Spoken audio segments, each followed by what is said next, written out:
I beg to move that this House do now adjourn. Yeah. The question is that this House do now adjourn. Callum Miller. Thank you, Madam Deputy Speaker. I'm delighted to have this opportunity to introduce this adjournment debate. I'd like to thank the Minister for attending and for the engagement we've had prior to this debate. I draw the House's attention to my declaration of interests as I am a county councillor in Oxfordshire. In Bicester, in my constituency, the delivery of East West Rail will lead to the closure of London Road. This is the only road joining the south east with the centre of town. Closing it without providing a replacement will cut the town in two. I brought this debate today to highlight this problem and seek the Minister's support in finding a suitable solution for our town that will keep the London Road open to pedestrians, cyclists and car users. I hope the Minister will also see the urgency of the issue, since the frequency of rail services is set to double from 2025. The general point, which I suspect may be of relevance to other members, is that when there are projects that bring national benefit, local communities should be directly compensated for the impact on them. Will the honourable gentleman give way? Thank you, Madam Speaker, and thank you to my honourable friend for giving way. The emergency closure of the A432 motorway overbridge has had a massive impact on the local road network in my constituency. And it's a really good example of how national infrastructure projects can have a very damaging impact on local residents and businesses. So would my honourable friend agree that we need investment in national infrastructure so that we don't get these damaging multi-year closures which have such an impact on local people? Thank you. And I agree with my honourable friend who makes her point extremely well. Too often, the decision-making process on nationally strategic infrastructure projects take those decisions away from local communities, where decisions are taken so that local people feel they are being done to them rather than with them. On that point, with the gentleman give way. Certainly. Thank you, Madam Deputy Speaker. On that particular point, does the honourable gentleman agree that with the government's target for 1.5 million more houses, that will have a transformative impact in the UK, but it will also have a transformative impact in terms of our national strategic infrastructure, in terms of motorways, motorway junctions, etc. That has a major impact in constituencies like mine that's bisected by the M3 motorway and where we're expected to take a 250% increase in housing over the next few years on already overcrowded roads. Does the honourable gentleman agree with me that local communities need to be put at the heart of decision making and to ensure that national strategic infrastructure is upgraded in advance of development rather than long after? Thank you. I thank my honourable friend for his points, and he rather well illustrates, as I suspected, that this particular topic would be of interest to a number of members. He makes his points extremely well. I'll take one more point and then I will make some progress. Madam Deputy Speaker, can I commend the Honourable gentleman for Bicester and Woodstock for bringing this today? I spoke to him beforehand and others have added their input as well. Whilst the planning system in Northern Ireland is a devolved matter and operates in a very, very different system to the mainland, the member will know that any significant infrastructure projects can wait for years of planning, toing and froing and not always involving the communities in the way that they should. Does the honourable member not agree with me that community involvement and that streamlining the process to deliver necessary projects must be something that takes in and encapsulates all this entirety of this great United Kingdom, Great Britain and Northern Ireland? Thank you. Well, I thank the honourable gentleman for his point, and I'm glad to have given the opportunity to speak at the beginning rather than at the end of a debate. The points that he makes about community involvement are very well made, and I will elaborate a bit further on those in my own remarks. So to turn back to Bicester, the East West Rail project to connect Oxford to Cambridge is an ambitious infrastructure project that will provide connection between some of the UK's most dynamic centres of innovation and research. It passes through my constituency of Bicester and Woodstock, and many constituents have contacted me to highlight how the project will impact them. These are constituents like Carol, who lives in a care home south of the rail crossing, and tells me that she moved there because it was a short mobility scooter ride from the Market Square on this flat route. She would be cut off. Or a volunteer firefighter at Bicester Fire Station on the north side of the crossing, but who lives on the south and is worried that without access via London Road, he may be delayed when he is called to join an emergency crew. He would be cut off. Or Claire, who cycles with her 2 sons into town from her home on the southeast of the town. They cannot use the busy A road to get into town if London Road is closed. They would be cut off. These constituents, and many like them, are worried about the delays they will face for these regular journeys, all of which will be disrupted by this planned closure. To put this in some context, Oxfordshire County Council has maintained an automated traffic monitor on the London Road by the level crossing. It shows that in 2017 there were 9,000 journeys on the road per day. This number fell during the pandemic but has consistently risen, with 7,700 journeys in 2023. The threat of closing the London Road is imminent, but it should not come as any surprise to those in government or the rail industry. Importantly, there was a road there long before there was a railway. Back in 1795, there was a coach service running 6 days a week from Banbury to London through Bicester, making use of the London Road. The railway came to Bicester in 1850, crossing the London Road for the first time. Those horse-drawn coaches have been replaced by motor cars as well as buses and lorries, and with that has come the growth of the town. For the century to 1930, Bicester was a town of around 3,000 inhabitants. The war period was followed by expansion, and the town nearly doubled by 1961 before rapid growth to 20,000 by 1981, 37,000 by 2021, and forecast growth to over 50,000 by 2031. Through all of this, there has remained just one road from the centre of Bicester out to the south, London Road, which is still crossed by the railway line today. In 2008, Chiltern Railways announced a proposal to connect Oxford to London Marylebone by instating a new track just east of London Road. This was linked to a proposal for the new east-west rail link that had been made in the early 2000s by a consortium of local authorities. Back in 2006, the Office of the Deputy Prime Minister stated support for the west part of this line from Bletchley to Oxford. This was finally backed with money in the autumn statement of 2011 and a subsequent announcement made by the Transport Secretary in July 2012. The Chiltern Railways proposal went to planning inspection with a hearing held in 2012. Various Bicester residents at that point, more than 12 years ago, pointed out the implications of a new line and the disruption that frequent downtime of the level crossing would cause.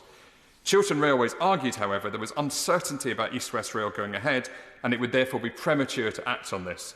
The inspector agreed. As a result, when the railway was closed for a full 20 months between February 2014 and October 2015, a huge opportunity was missed to provide a viable solution for the future. What is worse, the redesign and expansion of the station, including a large two-storey car park to serve Bicester Village retail, took up space that could have been part of a solution to the rail crossing. It therefore took almost a decade from the announcement of the Department of Transport support to formal approval of the route between Bletchley and Oxford to be made by the Transport Secretary in February 2020. This followed another planning inspectorate hearing. Residents, including Carol Hetherington, who is the chair of the Langford Village Community Association and is here in the gallery today, and the Bicester Traffic Action Group, represented today by Rachel Mallows, again pointed out the need for a solution to London Road. Again, this did not happen. In 2021, East West Rail consulted residents on its ideas for the line between Bletchley and Oxford, including for London Road. This offered 6 alternatives, of which option 1 was the full closure of the road with no mitigation. Local residents were appalled by this suggestion. A petition that I launched then as a county council candidate garnered over 1,500 signatures opposing the road closure. Then in March 2023, Oxfordshire County Council unanimously approved a motion that I proposed as a councillor that stated that the council would work with East West Rail to secure a sustainable funded solution that continued to provide suitable rail crossing for cars, cycles and pedestrians. A similar motion was brought by Liberal Democrat councillors to Cherwell District Council, who are represented in the gallery today by Councillor Frank Ide. The policy of both local authorities is therefore to keep London Road open. So local residents and I were very frustrated to have to wait over 2 years for East West Rail's response to their 2021 consultation. Despite repeated indications they would publish a response, this was serially delayed. Now, I have some sympathy with East West Rail. Under the last government, they saw 5 rail ministers between 2019 and the 2024 general election, as well, of course, as 4 prime ministers and 5 chancellors. It was not easy for a major infrastructure project to get steady engagement from the last government. Finally, in July 2023, East West Rail brought forward feedback on the consultation. This was done through an informal feedback session with a limited amount of published material. Many people were disappointed that after 2 further years there were no specific proposals on the table. So I asked the Minister, does she share my frustration and that of my constituents that a project that was first endorsed by the former Deputy Prime Minister under the last Labour government in 2006 has only in the last month brought forward detailed proposals for London Road? even though residents have been highlighting concerns for over a decade? And does she also agree with me that it is deeply regrettable that a short-term approach meant that much more cost-effective opportunities to address this issue were missed when the railway was closed and the station rebuilt in 2014-2015? People have had to wait in Bicester for the announcement of the proposed East-West Rail route in November 2024 to hear what is now being proposed for our town. Let me start with a positive. It is welcome that there is now a commitment to provide a suitably accessible crossing for pedestrians and cyclists. This is a material improvement on the proposals in 2021, which were either to close London Road or to provide only a basic footbridge that would have been totally unsuitable to anyone with a disability, parents with buggies or cyclists. This reflects sustained community pressure, including from Claire, whom I mentioned earlier, and from the members of the Bicester Bike Users Group, who have been strong champions of a suitable underpass. There is strong support for an underpass rather than a bridge. It would require much less clearance since the land already sits 2 metres below the height of the railway, but it must be well designed to ensure the safety of users. This means, amongst other things, adopting best design principles to discourage loitering and maximise visibility for all users. However, the very bad news for Bicester residents is that East West Rail are proposing to close London Road to car users and offer no alternative. In their consultation document, they say, our preferred solution is for traffic to be diverted using existing roads. The strength of community feeling about this is very clear to me in my postbag and my inbox. Nearly 400 people have signed a new petition in the last month objecting to this closure. The technical document that accompanied the conclusion makes clear that only preliminary analysis of the journey times has been conducted. It is unclear from this whether the projected growth in Bicester of both new homes and employment sites has been factored into the analysis. The document talks about potential improvements to journey times from junction improvements and signalling changes. Local residents and I are very sceptical that this can compensate in any meaningful way for closing this arterial road. When the Rail Minister courteously called me last month in advance of the announcement of this route, I shared these concerns with him, and I welcomed his assurance that this would be a genuine consultation. So may I therefore take this opportunity in the House to ask the Minister to confirm that the Government remains open-minded on this proposal. Can she confirm that the Government will listen to the consultation feedback, and will she agree that either she or the Rail Minister will meet with me and local representatives before submitting any final proposal for planning approval? Many residents in Bicester see the benefit of increasing the capacity for rail travel across our region, and that it may bring economic benefits to the UK by joining up some of our most innovative areas. Yet what all residents agree is that the national benefits will come at a cost to Bicester. The core issue here, Madam Deputy Speaker, is one of fairness. Local people can support a project that has wider benefits, so long as they are not asked to bear concentrated costs without mitigation. In this case, car users are being asked to make materially longer journeys without any alleviation. The situation here, I would say, is akin to a compulsory purchase order. The railway has, in this case, determined that it will compulsorily close the road at the level crossing. But instead of fully compensating the community for the loss of the road, the current proposal is to give them a limited underpass. East West Rail and the Government need to do better. I note that the Government is proposing that for other nationally significant infrastructure projects in energy, such as new pylons, there should be direct compensation to affected communities. At the same time, my honourable friend, the member for Inverness, Skye and West Roughshire, recently led a debate on community benefit from renewable energy, which had strong participation from across the House. There is clear support for accepting that local communities should be compensated when asked to bear the brunt of the effects of national projects. So may I ask the Minister, does the Government agree with the principle that there should be compensation for loss from these nationally significant planning decisions? Money is, of course, key. It's been suggested to me by East West Rail that a core reason for not providing a new road crossing is a cost-benefit evaluation. Yet this misses the point. This is not about greenfield project appraisal. It's about compensating the community in Bicester for what is being taken away from them. When land is compulsorily purchased, a market value is paid in compensation. Government cannot give the landowner a cheaper plot of land and tell them to make the best of it.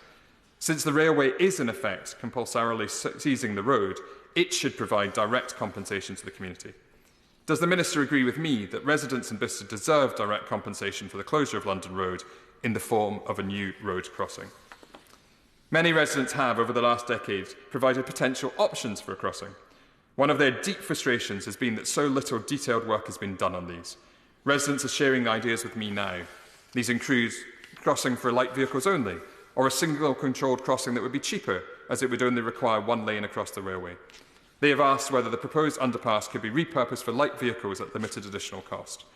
It's very hard for people to engage meaningfully with alternatives when the government and East West Rail have been so secretive about the funding available for this project. So as final proposals are developed in the next year, will the Minister undertake to provide a cash value of the preferred options that the Department for Transport is set to approve? Finally, I want to stress the urgency of action. East West Rail has already run test trains on the track between Oxford and Bletchley. It intends to start that service in 2025. When this happens, the downtime of the level crossing will double, creating immediate inconvenience and delay for Bicester residents. After all the delays that my constituents have already experienced, they must not be made to wait until services start between Oxford and Cambridge after 2030. I appreciate that there are other challenges at the eastern end of the line before the line can be completed. However, nothing will change between now and then for the western end of the project that affects London Road. So can I please ask the Minister to commit that once options are submitted and approved under a development consent order, funds will be provided and East West Rail will proceed immediately with the works to provide crossings at London Road. Madam Deputy Speaker, this is an issue of fairness. As a national infrastructure project, East West Rail brings many national benefits, yet it brings very specific local costs to my constituents in Bicester. After over a decade of delay and missed opportunities, we are asking the government to do the right thing and provide compensation for the direct harm of closing London Road. I hope the Minister will agree to my requests, and I look forward to working with her colleague the Rail Minister and the leadership of East West Rail to ensure that the right solutions are developed for pedestrians, cyclists and car users, so that Bicester is not cut in two by the new railway. Minister, Lilian Greenwood. Thank you, Ms Noakes. I'd like to begin by congratulating the Honourable Member for Bicester and Woodstock on securing this debate and to thank him for continuing to raise the issue of London Road level crossing in his constituency. I recognise the concerns he raises on behalf of local residents, and I appreciate the strength of those concerns. It's obviously demonstrated by the presence of a number of his constituents today. As the Honourable Member is well aware, the East West Rail Company launched a non-statutory consultation on the 14th of November on its proposals for the construction of a new railway which would provide those direct service between Oxford and Cambridge for the first time since the 1960s. That's going to provide billions in economic growth which can be reinvested into the economy nationally. But the upshot of that is that, as he says, East West Rail Company is indeed proposing the closure of London Road level crossing in Bicester. And of course that was noted the possibility of this in the non-statutory consultation which took place in 2021. And I appreciate for constituents who are facing these sort of challenges, that kind of uncertainty over a long period, or whether they know something's coming but it's some way off, and knowing exactly how it's going to impact them. I appreciate that that is a difficult situation. But the introduction of 4 east-west rail passenger trains per hour on top of existing passenger and freight services would, of course, represent a significant... I beg to move that this House do now adjourn. The question is that this House do now adjourn. Lilian Greenwood. Thank you, Ms Noakes. I'd quite forgotten that that would happen at 7 p.m.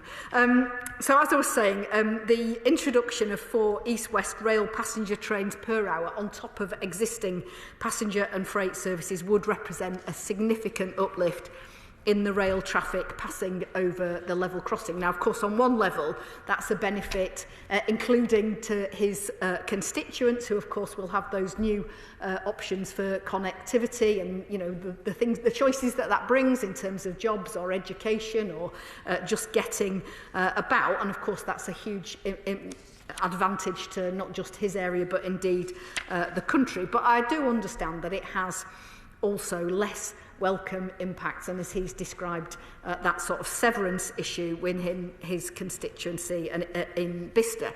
And indeed, the honourable members for Thornbury and Yate and Surrey Heath, who's not now in his place, also took the opportunity to highlight the importance of listening to the concerns of local communities when developing national infrastructure projects and working with them to mitigate any adverse impacts. And I absolutely understand the importance of trying to do that. Just turning back to London Road and the level crossing. So the level crossing barriers are currently closed for around 10 minutes every hour, but the closure time is expected to regularly exceed 32 minutes in the hour once all east-west rail services are operational. And the barriers could be closed for up to 12.5 minutes at a time, continuous downtime in the hour. And obviously the impact of that is that it would cause up to half a mile long queues in either direction. And of course that has huge impact not only on people who are stuck in the queue, but of course on things like air quality and broader congestion. Now that will cause the significant traffic disruption that the Honourable Member is rightly keen to avoid, creating long tailbacks and potentially through the centre of town on a daily basis. But in addition to the traffic issues caused by the retention of the crossing, we also, of course, have to consider the personal safety of crossing users, so those crossing on foot or with bicycles or other non-motorised means. Now, analysis undertaken by East West Rail Company has determined that the risk of collision between a train and a road user, whether that's through misuse of the level crossing or an accident, simply becomes too high with the uplift in east-west rail services. And we know that level crossings are a point of vulnerability on the rail network, and of course safety has to be a top priority. Now, in the view of East West Rail Company and Network Rail, there are no further steps which could be taken to improve the safety of the level crossing without undertaking its closure. And I do understand how disappointing that is to members of his local community. Now, East West Rail Company has reviewed all possible options for the crossing, having consulted on these in 2021. And these options included a road bridge over the crossing and a road tunnel underneath it. As the East West Rail Company has previously set out in its 2023 route upgrade announcement, providing an overbridge or underpass presented insurmountable design, constructability and affordability challenges, and these options were not progressed.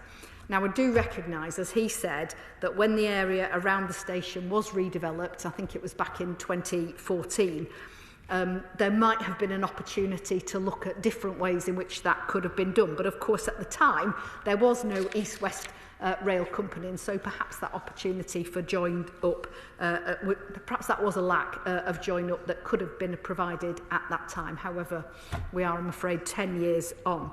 Now, the East West Rail Company did undertake to explore options to leave the road open to local traffic and to develop options to retain connectivity for pedestrians, cyclists and other non-vehicle users. And that, of course, would include mobility scooter users like the constituent he referred to in his opening remarks. And I think ensuring accessibility for those groups is, of course, extremely important. But since 2023, East West Rail Company has also considered providing new road bridges crossing the railway at other locations in Bicester. Now, I'm afraid that the modelling work undertaken on the downtime of the level crossing barriers produced the results which I've already set out for extended closure periods, and therefore it's deemed not appropriate to retain the level crossing for local use only. Providing road bridges in other locations in Bicester has also been ruled out on the grounds of affordability and constructability. And East West Rail has provided further details of their analysis that led to those conclusions in the technical report accompanying the current non-statutory consultation. And I'm sure he's aware of that, and his constituents or those watching, of course, will either have read that or will now go and seek them out, I'm sure. The options currently out for consultation, a pedestrian footbridge or underpass, and of course those would be built to suitable accessibility standards so that they would provide opportunities for cyclists and for those using mobility scooters, I'm sure, alongside local road diversions, aim to provide the best possible balance between affordability and constructability and the needs of the local community in the honourable member's constituency. Both the footbridge and the underpass have been developed in the light of feedback received at and since the 2021 consultation, and there are, I can assure him, opportunities for further design refinements to ensure that the solution meets the community's need. Now, I note the comments that the honourable members made today about the issues that he would like to see addressed and what he believes that the majority of his constituents would prefer. I can give him the assurance that this government is listening and that I and my colleague, the Rail Minister, will be happy to keep in touch with him, and I'm sure there's an opportunity for further discussion as things progress. I will, of course, give way. Thank you very much, and I very much appreciate the fulsome response that the Minister is providing. One point that I just did want to press slightly on, East West Rail, through its own analysis, has demonstrated there's still a lot of technical work to be done. As I highlighted, some of the traffic modelling has not yet been done. So given that the information is not fully there, and given that there is no public figure on how much money could be spent on a solution, would the Minister accept that there should be an openness to suggestions that might come from the community and not a closure down on the relatively limited range of options that East West Rail have so far provided? That was something the Rail Minister gave to me when I spoke with him, and I'd be very grateful if the Minister would confirm there is an openness to considering other options if they can be demonstrated to be technically and financially feasible. Well, I'm very happy to give him that assurance, and I certainly wouldn't disagree with my colleague, the Rail Minister. And I can also provide him with the assurance that the proposed road diversions and any further enhancements required to minimise the impact of these diversions will be funded as part of the East West Rail project and will not be the local authority which is expected to foot the bill. And I've heard the representations about the importance of protecting his constituents, and I know that my honourable friend, the Noble Lord Hendy, will have as well.